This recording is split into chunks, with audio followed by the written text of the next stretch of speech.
અત્યારે રાત્રે 10 વાગે વિડીયો મૂકવાનું કારણ એ છે કે ગામડાનો ખેડૂત પોતાની જમીન બચાવવા માટે ટ્રેક્ટર લઈ અને ગાંધીનગર સુધી આવે છે. તે દૂરથી આવે છે એટલે રાત્રે નીકળી ગયો છે અને રાત્રિનું રોકાણ રસ્તામાં કરશે. સવારે 10 વાગે તે અમદાવાદ ખાતે શાંતિપુરા સર્કલ પહોંચશે.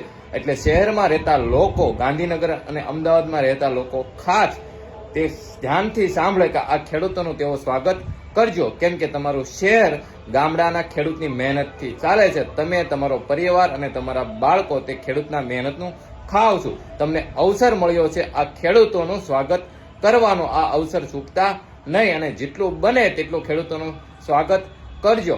અને અમદાવાદથી ગાંધીનગર ખાતે ખેડૂત નીકળે તો તેના ભાગરૂપે બને ત્યાં સુધી વાહન વ્યવહાર ત્યાં કરવો નહીં, કેમ કે ખેડૂતો 1500 થી 2000 ટ્રેક્ટર સાથે આવે છે અને આ ખેડૂતોનું બને તો સાથ આપવો.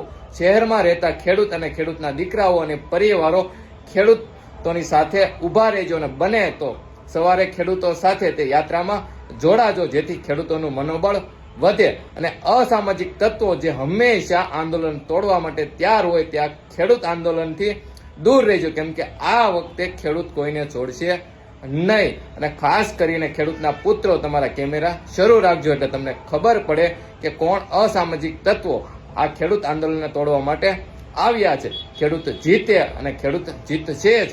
હું પણ આવી રહ્યો છું, તમે પણ આવો. જય જવાન, જય ખેડૂત.